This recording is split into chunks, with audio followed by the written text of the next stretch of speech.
Hey there, awesome people! What's up, everyone? I'm so excited to share a truly wild story with you today. It's something that just goes to show how incredible life can be. Get ready for an adventure that proves just how amazing the human spirit is. I still remember the exact moment when my world shattered into a million pieces. My name is Sophia Miller, but everyone calls me Sophie. And at 30, I never expected to be fighting my own half-brother for what was rightfully mine. The fluorescent lights of the lawyer's office buzzed overhead as I sat across from Derek Stone, my father's son, from his first marriage. Derek was always imposing with his tailored suits and steel gray eyes that rarely showed warmth. But that day, as we gathered to discuss our father's will, something in his expression had turned to stone.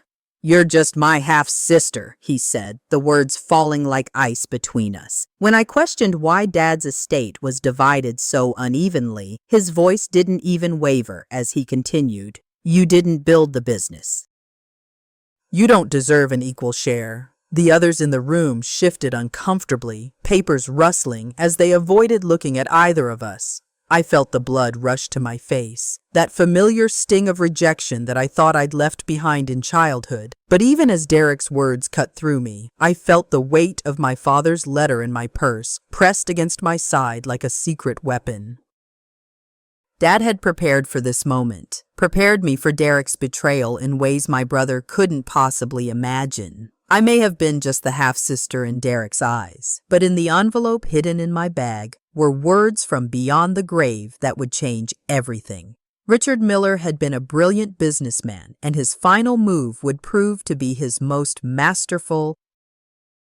As I looked into my half-brother's cold, calculating eyes, I allowed myself a small, knowing smile. Derek had no idea what was coming. Derek wasn't always the cold, calculating man who sat across from me in that lawyer's office.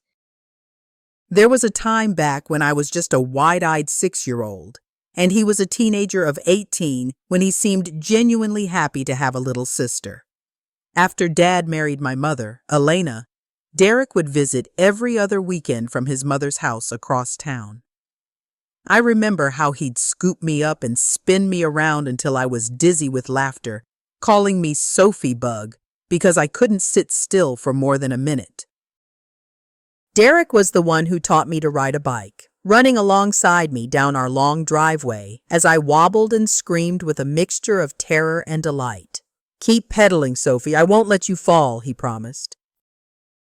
And back then, I believed him completely. When I started elementary school and struggled with math, it was Derek who sat patiently with me at the kitchen table, explaining multiplication tables over and over until they finally clicked. And the first time, a group of girls excluded me from their lunch table in 3rd grade.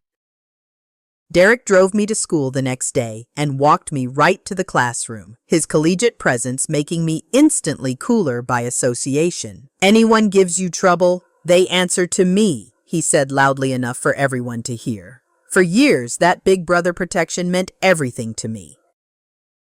But things began to change subtly. After Derek graduated college and started working with Dad at Miller Holdings, his mother, Carol, had never truly accepted my mother or me, viewing us as interlopers in what should have been her family's exclusive domain. I overheard her once during a holiday gathering when I was 13, whispering harshly to Derek, "Don't forget where your true loyalties lie." Richard may have moved on, but the Miller legacy belongs to you, not some second marriage afterthought. Derek started canceling our weekend movie traditions, claiming he was too busy with work. His phone calls became shorter, his questions about my life more perfunctory. By the time I entered high school, Derek had married Tiffany Hayes, whose family connections in real estate made her the perfect business partner in his mother's eyes. Tiffany never bothered to hide her disdain for me or my mother, referring to us as Richard's little project when she thought I couldn't hear. The first truly painful rejection came when I was 17. Derek and Tiffany were having an engagement party at an exclusive country club. I had bought a new dress, practiced dancing with Dad, even written a toast I was nervous but excited to give. 2 days before the event, I still hadn't received an invitation. When I called Derek to ask if it had gotten lost in the mail, there was a long pause before he answered. "Oh, Sophie, I thought Dad would have told you it's adults only. Very formal, not really your scene." Later, I found out from Dad's assistant that children as young as 12 were there, including Tiffany's numerous cousins. When I cried to Dad about it, he confronted Derek, who claimed it was a simple oversight. But I saw the truth in Derek's uncomfortable posture, the way he couldn't quite meet my eyes. I was being systematically erased from the picture of his perfect life, and it was only the beginning of the betrayals to come. Despite the growing rift between Derek and me, Dad always tried to balance his time and affection between us. Richard Miller wasn't the type of man who easily showed emotion. Years of high-stakes business negotiations had taught him to keep his feelings close to his chest. But in his own way, he made sure we both knew we were loved. With Derek, it was through their shared passion for business. They would spend hours hunched over development plans in Dad's home office, arguing good-naturedly about investment opportunities and market trends. Dad took obvious pride in Derek's sharp mind and ambition, even as he sometimes winced at my brother's cutthroat approach. Derek sees the end goal, but sometimes misses the human element along the way. Dad confided to me once after a particularly heated discussion about whether to convert a historic downtown building into luxury condos. "He's brilliant, but sometimes I worry about what he's willing to sacrifice for success." With me, Dad connected differently. He recognized early on that I had inherited his eye for design, but paired it with an artistic sensibility that came from my mother's side. When I was 10, he converted an unused sunroom into an art studio for me, filling it with professional-grade supplies that I barely knew how to use. "You'll grow into them," he insisted, and he was right. By high school, I was winning regional art competitions, specializing in architectural renderings that blended beauty with functionality. Dad would sit for hours in that sunroom, quietly watching me work, occasionally offering suggestions about structural integrity or light patterns. "You see buildings as living things, Sophie," he said once. "That's a gift Derek and I don't have." Our family vacations revealed the different relationships most clearly. Every summer, Dad would close down his office for 2 full weeks, something unheard of in his industry, and take us somewhere new. Derek usually joined for just a few days, bringing work along and frequently stepping away for phone calls. But Dad and I would explore together. Whether it was hiking through Yellowstone National Park or wandering the streets of Boston's historic neighborhoods, he taught me to appreciate the architecture around us, the way buildings told stories about their cultures and times. "Always look up in cities, Sophie," he advised. "Most people miss the best details because they never raise their eyes above street level." On my college graduation day, after I'd earned my degree in architectural design with honors, Dad took me to dinner alone at my favorite restaurant. Derek had sent a gift, but couldn't attend because of an important client meeting. Over dessert, Dad reached across the table and took my hand, something he rarely did. "I want you to know something, Sophie," he said, his voice unusually soft. "I've made many mistakes in my life, particularly with Derek. His mother's bitterness became his inheritance, and I never figured out how to counter that poison. But watching you grow up has been my greatest joy." His eyes grew misty, and he cleared his throat before continuing. "I want you to remember this. No matter what happens in the future, family is family, no matter what. Not because of blood or legal documents, but because of love and the choice to stand by each other. That's what matters in the end." At the time, I thought he was just being sentimental because of my graduation. I had no idea he was preparing me for the battle that would come after he was gone. The call came on a Tuesday morning in April. I was in the middle of presenting design concepts to a potential client when my phone vibrated insistently in my pocket. Seeing Dad's number, I excused myself and stepped into the hallway. "Sophie." His voice sounded different, strained in a way I'd never heard before. "Can you come to Metro General Hospital?" "I'm in the emergency room." Those words marked the beginning of our 2-year battle against an aggressive form of pancreatic cancer. The prognosis was grim from the start, stage 3 with spread to nearby lymph nodes. But Dad approached his illness like any other business. "Challenge. We just need the right strategy," he insisted, as we sat together in the oncologist's office reviewing treatment plans. I moved back into my childhood bedroom that same week, putting my promising career at Architectural Visions, Inc. on indefinite hold. My boss was understanding, offering me remote work and flexible hours. But even that became impossible as Dad's condition deteriorated. The treatments were brutal. Chemotherapy left him exhausted and nauseated. His once robust frame shrinking until his clothes hung on him like they belonged to someone else. Radiation burned his skin and throat, making it painful to eat or drink. Through it all, I was there managing his medications, driving him to appointments, researching experimental treatments, and simply sitting with him during the long, quiet hours when sleep eluded him because of the pain. I'd read to him from architectural journals or books about historical buildings, and on good days he'd interject with his own knowledge about construction methods or property values. Derek, meanwhile, was conspicuously absent. He called regularly, his voice echoing through the speakerphone I set up by Dad's bed. But his visits were rare and brief. "The Dubai deal is at a critical stage," he'd explain, "or the zoning board meeting can't be rescheduled." Instead of his presence, Derek sent things. A state-of-the-art hospital bed for the house, a private nurse for nights when I was exhausted, specialists flown in for consultations. But he wasn't there to hold Dad's hand during the worst of the pain or to clean up when the medications made him violently ill. He wasn't there for the small moments of grace either. The afternoon, Dad felt well enough to sit in the garden and watch hummingbirds at the feeder. Or the evening we looked through old family photos, and he told stories I'd never heard before about his own childhood. 8 months into Dad's illness, during a rare good period when the tumors had temporarily responded to treatment, I finally confronted Derek during one of his flying visits. "He needs you here, not your money," I said, keeping my voice low so Dad wouldn't overhear from the next room. Derek's expression hardened, a look I'd grown all too familiar with over the years. "What he needs is for someone to make sure the business he spent his life building doesn't collapse," he snapped. "I'm doing exactly what Dad would want me to do.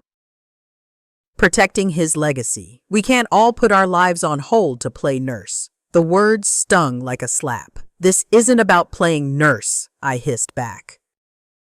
"This is about being family when it matters most." Derek straightened his tie, a nervous habit he had had since college. "I am protecting this family, Sophie. You're just too naive to understand what that really means." As Dad's condition worsened in the final months, he became increasingly concerned about certain papers and documents. "Sophie," he said one evening after a particularly difficult day of treatments, "I need you to bring me the blue box from my safe at home. The combination is your birthday." The next day, while Dad dozed under the influence of morphine, I retrieved the metal box. Inside were various documents, his original will, insurance policies, property deeds, and a sealed envelope with my name written on it in Dad's precise handwriting. Beneath my name were the words, "To be opened after my death, for Sophie's eyes only."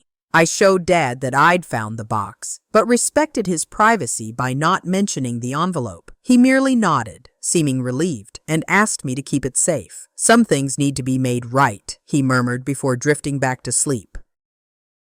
I didn't know then how prophetic those words would prove to be.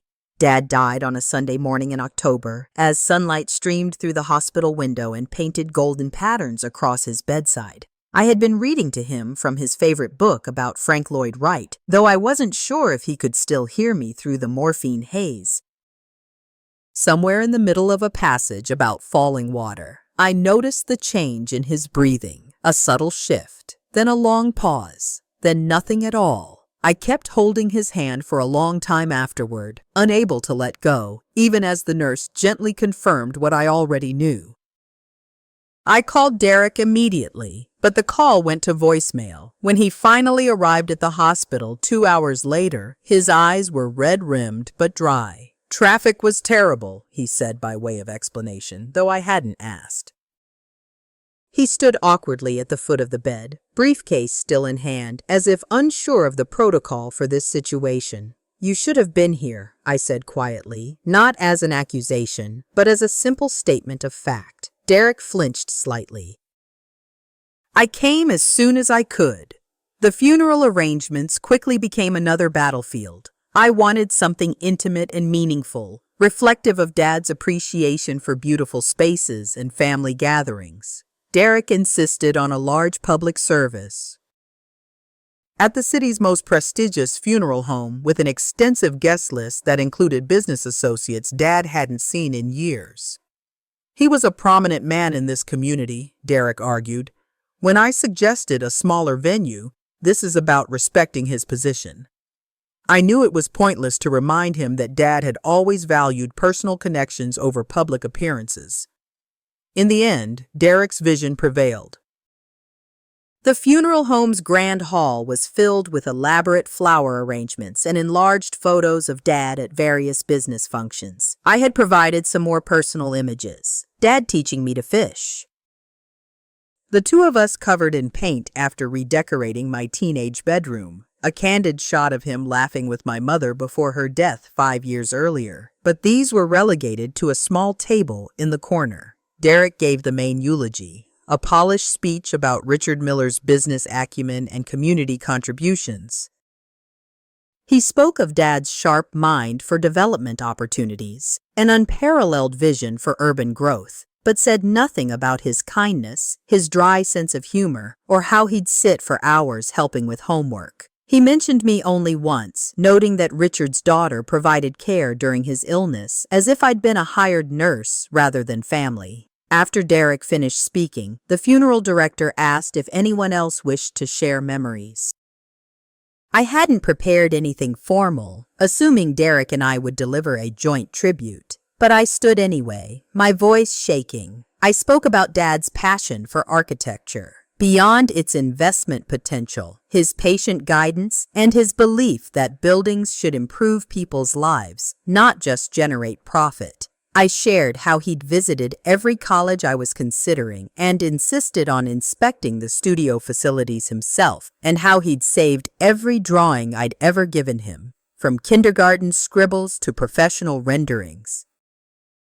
When I finished, there was a moment of warm applause that seemed to irritate Derek, whose jaw tightened visibly throughout the reception. Afterward, I found myself repeatedly pushed to the periphery. Derek's wife, Tiffany, took charge of introducing people to the family, which apparently consisted only of herself and Derek.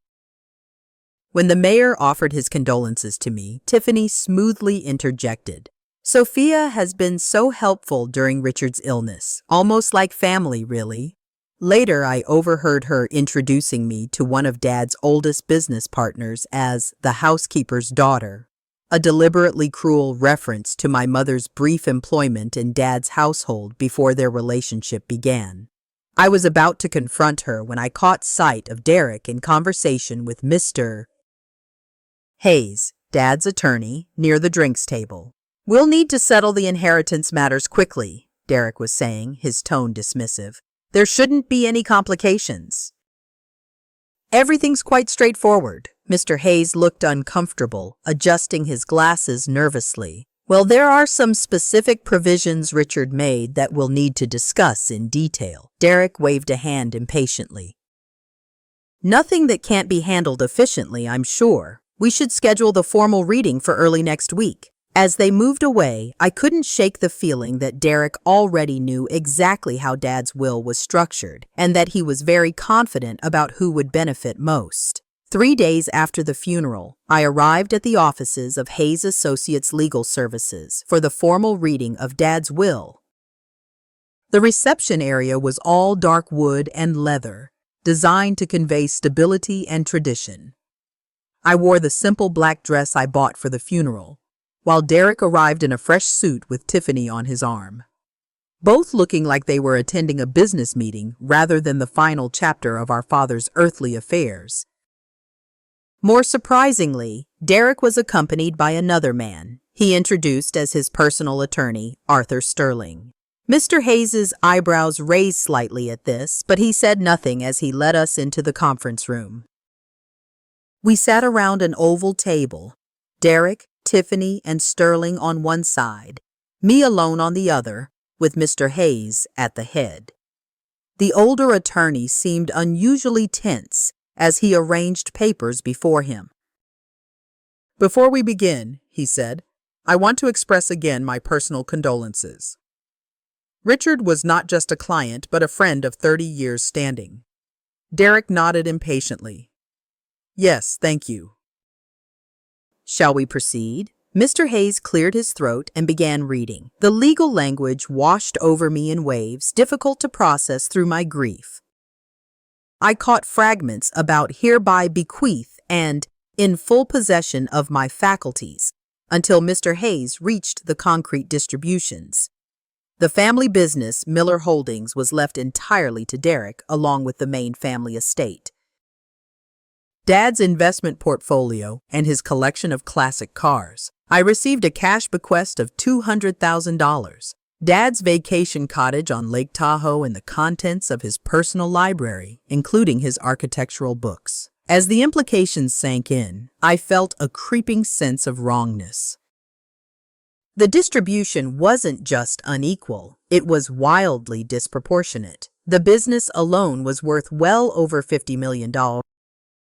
"I don't understand," I said when Mr. Hayes paused. "Dad always said he would take care of both of us, Mr. Hayes looked distinctly uncomfortable. "This is the most recent will executed 8 months ago. During the worst of Dad's illness, I realized, when the pain medications were affecting his judgment." Derek leaned forward, a hint of a smile playing at the corners of his mouth. "It's quite clear, Sophie. Dad wanted the business kept intact under unified leadership. It makes perfect sense." "But this can't be right," I persisted, looking to Mr. Hayes. "Dad talked about projects we would work on together, combining my design skills with the development resources. He had plans for sustainable building initiatives that we discussed extensively during his treatment." Derek's face hardened.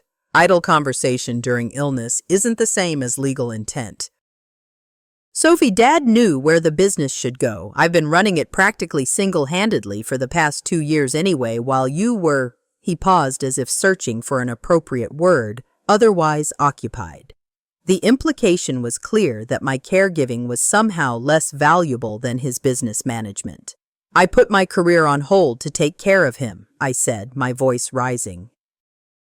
"Despite my efforts to stay calm, I was there every day while you barely visited. How can you sit there and act like that meant nothing?" "That's what daughters do," Tiffany interjected smoothly. "Family obligations are expected."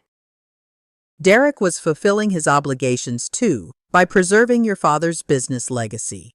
I turned back to Mr. Hayes. "Was there an earlier will before Dad got sick?" The attorney hesitated, glancing briefly at Derek before answering. "There was a previous version, yes, but this supersedes all earlier documents." "And what did the earlier will specify?" I pressed. Mr. Sterling, Derek's attorney, spoke for the first time. "Previous documents are irrelevant in the face of the current legally executed will." I ignored him, keeping my eyes on Mr. Hayes, who was starting to sweat slightly. "Mr. Hayes, please." "What changed?" Before he could answer, Derek slammed his hand on the table. "Enough, Sophie. This is pathetic. The will is clear, and your questioning it only dishonors Dad's wishes." He stood up, looming over the table. "You're just my half-sister. You didn't build the business. You don't deserve an equal share." Dad understood that blood matters in legacy planning. The room fell silent. Tiffany had the grace to look mildly embarrassed while Mr. Hayes stared down at his papers. I felt as if I'd been physically struck. the air pushed from my lungs by the force of Derek's contempt.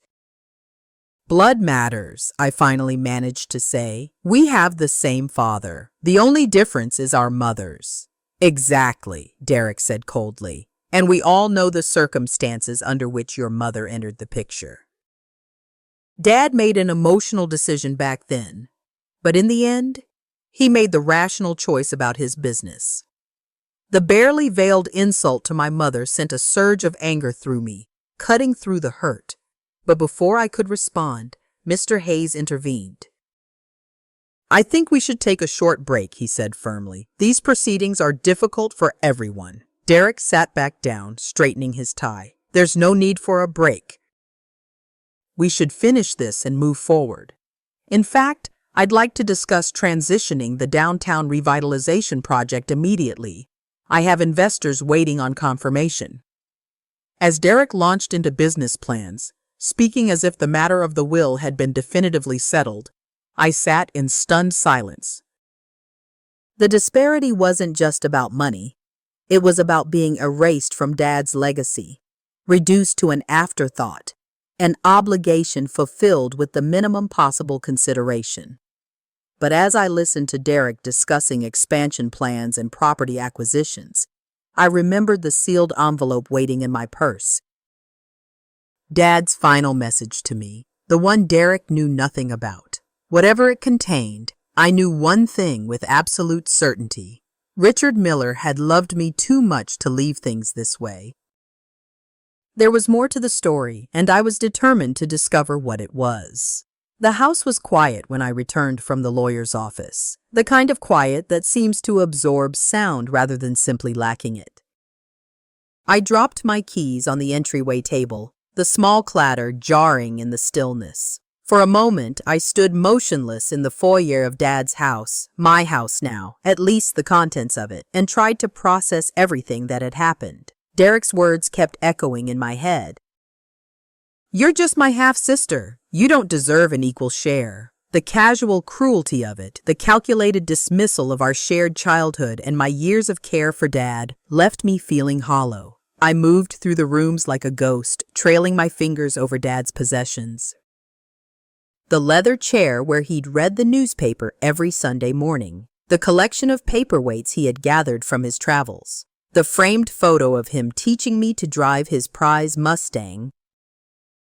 Each object held memories that Derek couldn't erase, no matter how hard he tried to minimize my place in Dad's life. In Dad's study, I sank into his desk chair and opened the drawer where I'd placed the blue metal box from the safe. My fingers trembled slightly as I lifted out the sealed envelope marked with my name. For weeks, I'd respected Dad's instruction not to open it until after his death, even as curiosity gnawed at me. Now I carefully broke the seal and withdrew several folded pages covered in Dad's distinctive handwriting along with some official-looking documents. My dearest Sophie, the letter began, if you're reading this, I'm gone and you're likely confused and hurt by the terms of my official will. Please know that what might appear as a betrayal or oversight is actually the final move in a game. I've been playing to protect what matters most. I leaned forward, pulse quickening as I continued reading. 15 years ago, when you were just starting college, I made what appeared to be a simple investment in a small architectural firm specializing in sustainable commercial development. What only a handful of trusted advisors know is that I established this company, Greenprint Designs, in your name as a silent majority shareholder. Over the years, I've quietly channeled resources into this venture, separate from Miller Holdings and unknown to Derek. My hands shook as I sat down the letter and examined the accompanying documents, incorporation papers for Greenprint Designs, financial statements, property deeds. According to the most recent valuation, the company was worth nearly $30 million. I kept these activities separate for two reasons, Dad's letter continued. First, I wanted to create something that aligned with your values and talents, something that would allow you to make your mark without being overshadowed by the Miller name or Derek's aggressive business style. Second, I grew increasingly concerned about Derek's approach to our family business. His focus on rapid expansion and maximum profit margins, often at the expense of quality and community impact, troubled me deeply. I paused, remembering the arguments I'd overheard between Dad and Derek about development priorities and business ethics. While I love my son, the letter went on, I recognized long ago that his mother's bitterness shaped him in ways I failed to counteract. When he married Tiffany, her family's influence only reinforced his most cutthroat tendencies. I feared that left solely in his hands. Miller Holdings would become something I couldn't be proud of, and worse, that you would be pushed aside entirely. The next paragraph made me catch my breath. You should know that the will being presented by Mr. Hayes is not my final word. I executed a codicil with my secondary attorney, Sarah Jenkins, whose contact information is included with this letter. This amendment requires Derek to preserve the core principles of Miller Holdings and to consult with you on all major decisions if he wishes to retain control. Should he refuse these conditions, ownership transfers to a board of trustees who will run the company according to guidelines I've established. With you as a key board member, I sat back, stunned by the intricacy of Dad's planning. The letter continued for several more pages, outlining specific properties and projects, providing names of trusted business contacts, and explaining how I could assert my rights through the proper legal channels. But it was the final paragraph that brought tears to my eyes. Sophie, you have been the joy of my life. Your compassion, integrity, and vision represent the very best of me. While your creativity and perspective are uniquely your own, you are my daughter in every way that matters. Blood is just biology. True family is made through love and loyalty. I know you'll face opposition, perhaps even ugliness, in the coming battle. Stand firm.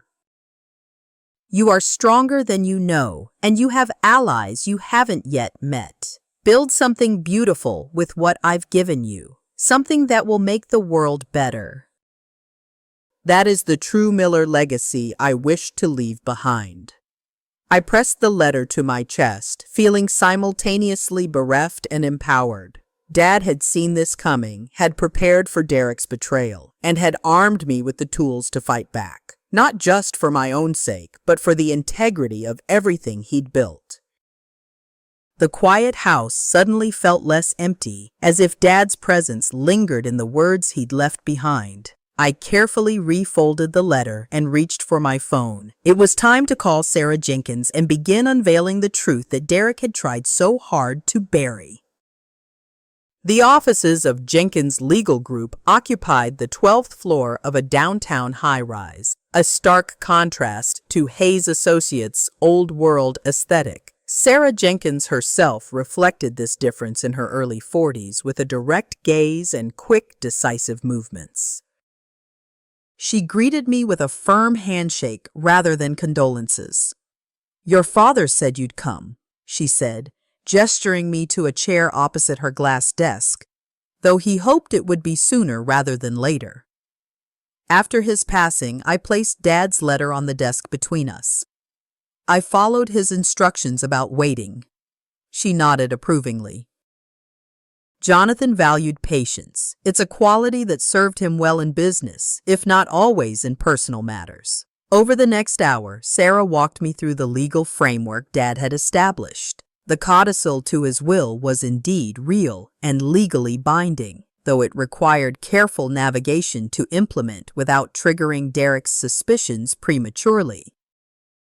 "Your father wanted you to have all the facts before confronting your brother," she explained. "He believed an informed position would be stronger than an emotional one." At my request, Sarah connected me with David Kim, a forensic accountant who had worked with Dad on several projects. "I need to understand exactly what's been happening with Miller Holdings during my father's illness," I told him during our first meeting, "particularly any decisions or changes Derek implemented while Dad was on heavy medication." David was thorough and discreet, requesting access to financial records under the guise of preparing tax documents related to the estate. What he discovered exceeded even my worst suspicions. There's a pattern of fund reallocation that began approximately 14 months ago, David explained as we reviewed his findings in Sarah's conference room. Derek has been systematically moving assets from the company's long-term stability funds into higher-risk ventures. He pointed to several transactions highlighted in his report. These investments are primarily in luxury developments with questionable market demand concentrated in areas where Tiffany's family has adjacent property interests. The implication was clear. Derek was using Miller Holdings to enhance his in-laws' investments, potentially at the expense of the company's future. Even more disturbing was David's discovery about the revised will. There were multiple drafts created during your father's illness. He noted the version that was ultimately signed came after a week when hospital records show Richard was receiving increased pain medication due to complications. The nurse's notes indicate he was frequently disoriented during this period. Sarah leaned forward. That could constitute undue influence. Whoa, what a roller coaster ride, right? Talk about family drama. I hope you're as gripped by this story as I am. This is just the beginning, folks, and I promise you, it only gets more intense. If you're loving this tale, do me a solid. Smash that like button, drop a comment below with your predictions for what happens next, and share this with everyone you know who loves a good real-life mystery. And hey, don't forget to subscribe to the channel and ring that notification bell so you don't miss a single update on Sophie's fight for justice. Let's keep this conversation going.